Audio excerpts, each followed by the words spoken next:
All right, it's 8:23 on this Wednesday, and it's time now for another edition of Here's What's Happening in Carrington, New Rockford, and surrounding areas. Hair and Nail Designs of Carrington is our sponsor this morning. See the gals for all your hair, nail, and skin needs. Their location is 94 9th Avenue South, across from Carrington Dental Care.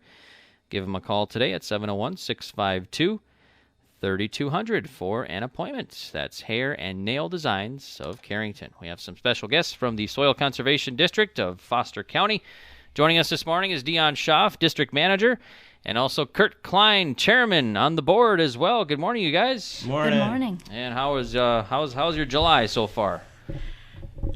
We could have Pretty good. a little more sunshine, I guess. And Yeah, a little there you less rain for a couple weeks anyway. So Yeah, I hopefully know. for no rain and not much wind on the 4th. So just enough to blow the flag. Right, yeah, because it's a grand old flag. That's You our bet. There we You go. coming bet. up on the 4th. So yeah, you guys are busy. Kurt, you're busy working on a parade entry, right? Yeah, we're gonna start this afternoon. We maybe overdo it a little bit at the highway drive-in, but it's some of the holidays we're not open for. So, and that's my favorite holiday. So we'll get some of the crew together this afternoon and work on it, and we'll see what happens. So. All right, sounds good. And then Dion, you're getting ready to do some planting today, or finishing up planting. or something. We're hopefully going to, today's hopefully going to be the last day that the crew has to go out.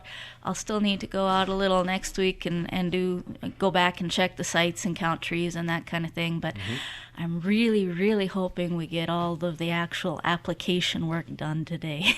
Nice. Yeah, should have a good day today. So sunny and no rain. Sun should stay out the entire day, hopefully. So. Oh, I hope so. All right, Dion. Yeah, thanks for you guys for joining us again.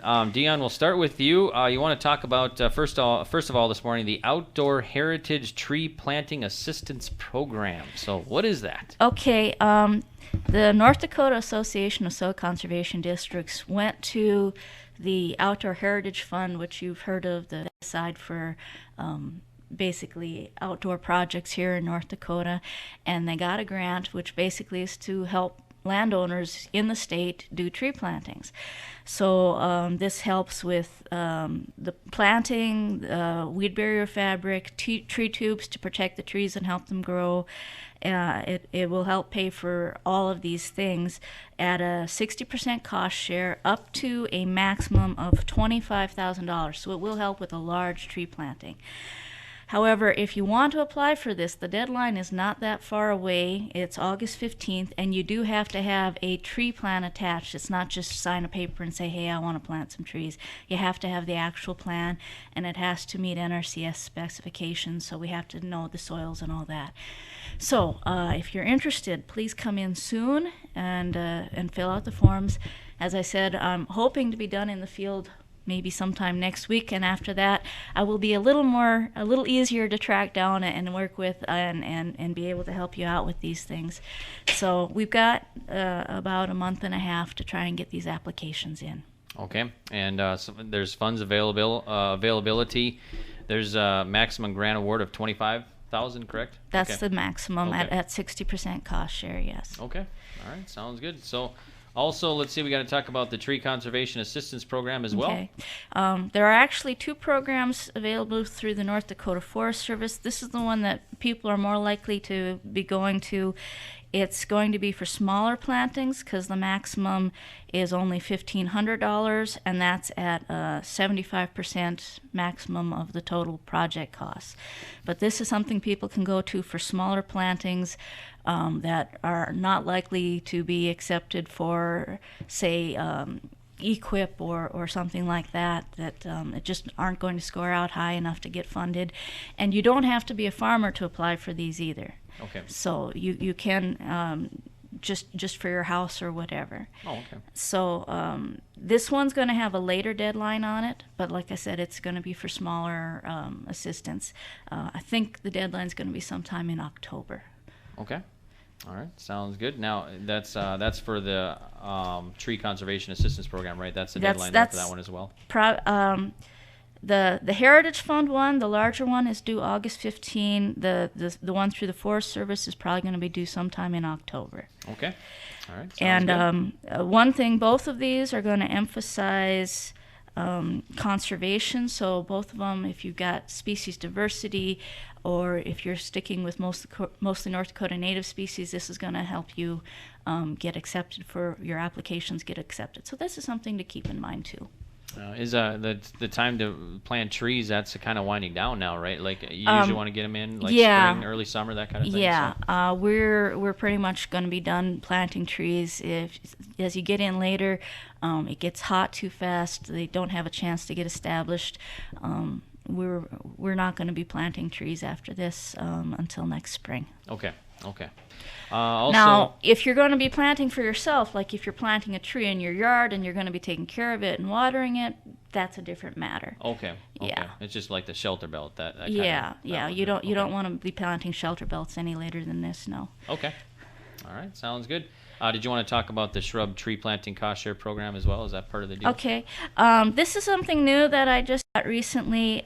State Game and Fish has this program for folks that want to do basically plantings of trees and shrubs that are geared toward wildlife. It goes through the PLOTS program, Private Land Open to Sportsmen. So they're providing cost share mainly for deer and pheasant habitat, but for other wildlife as well, I think. But those are the ones they're concentrating on.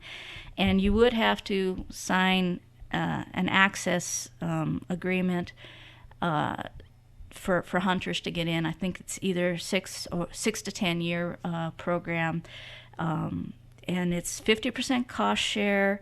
And this one they will work with other programs like CRP. So if you're putting land in CRP and you're also getting assistance with this through CRP and this program, you could get it 100% paid for by each of them paying half of the costs. And that's where you see those yellow signs at, right, in the fields? The PLOTS program, yes. This would have to go into the PLOTS program to be accepted for the cost share for planting. Okay. And there are specifications for how to do this because it is, especially for wildlife habitat, they want it to meet certain requirements and have a certain amount of land involved. So this one's a little more complicated than most of our programs, and you would need to deal with Game and Fish. But I wanted people to know that it's out there, it's an option, and like I said, it's 50% cost share, and it can be used with another program. Okay, sounds good. Let's see, do we want to talk about the tree assistance programs as well? That considerations for planting shelter belts, that kind of thing?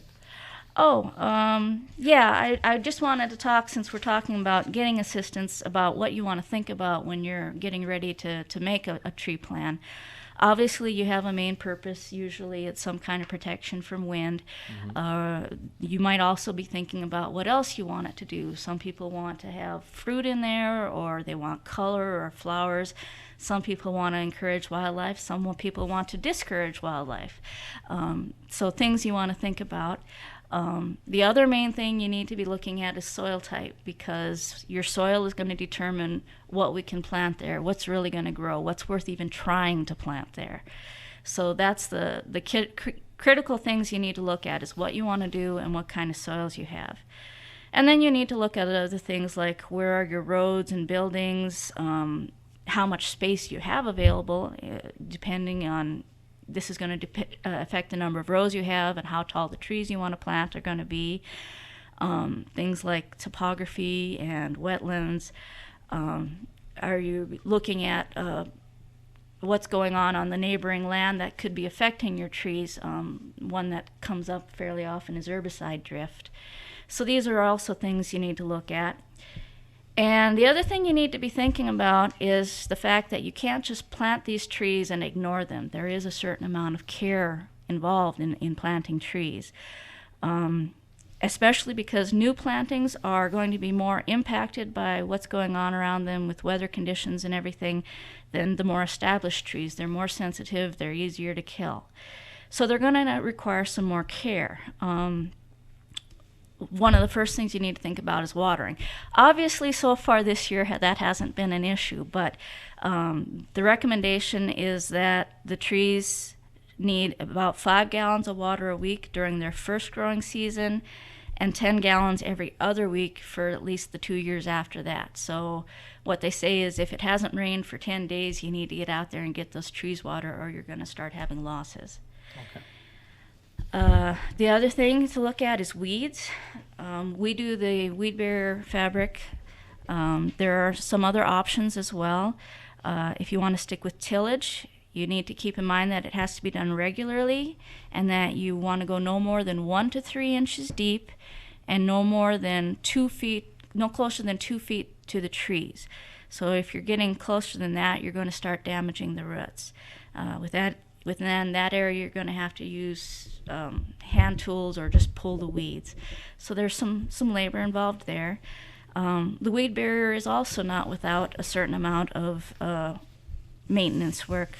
The weeding does still need to be done in the opening that's been cut for the tree, and the holes are going to need to be checked and enlarged every few years so that they don't start binding and cutting into the tree. We recommend a knife tied onto the end of a pole for that to save your back. You also want to make sure that whether you're tilling or mowing between the rows, if that's what you're doing, you're not throwing a lot of debris on top of the fabric, because that provides a substrate that weed seeds can start in, and then your fabric isn't doing you any good. And again, Okay. Another one that's been recommended is rather than having to till between the rows, you can put in some of those short warm season grasses, because they'll help to keep the weeds down, but they don't compete with the trees for water when the trees really need it. So that's things like blue grama, and I think Sido's grama is another one, buffalo grass. These are all options to also help keep the weeds down. Okay, sounds good. We got about 90 seconds. Kurt, did you want to go over the rates, or Dion, did you want to go over what rates quickly, or did you have something? I just happened to find something, because how many you drive out in the countryside right now, and the crop is starting to head out. In fact, I saw a barley field on the way, and it's totally head out. So you're looking at harvesting within the next probably 30 days. So if you get an early harvest like that, there'd be a great chance to put some cover crop back into these fields, and it's a natural way of putting nutrients back in the soil, because if you plant a cover crop, instead of the nitrogen going down, that cover crop will grab it and bring it up to the top of the soil. So, and there's an excellent site on Dakota Farmer, I believe it is, that you can log on to, and it explains the cover crops, what varieties you should use, when you should plant it, and how you should plant it. So it's something to think about with it. Maybe a little bit earlier harvest this year. You could try some of that on the barley fields and wheat fields. So. Okay, sounds good. And We one got other about- thing I wanted to remind people to go out to Runnings and look at the root view boxes, because the yeah. roots are actually starting to show out there a little bit. Yeah, I seen them. It was a couple weeks ago that I saw them out there. So, Okay. yeah. Yeah, they're finally starting to grow. All right. We got about, we're short on time right now. So. All right. Thank you. All right, well, thanks you guys so much for coming in. Okay, we really you're good. appreciate Have a it. good 4th. All right, you too. Thanks, you guys. We're chatting this morning with Dion Schaaf, District Manager for the Soil Conservation District, and also Kurt Klein, Chairman for the Soil Conservation District Board of Supervisors. It is 8:36. That concludes Here's What's Happening for this morning. Let's join sports already in progress here on Dakota Country Radio. Vienna, Austria has totaled 556 points, and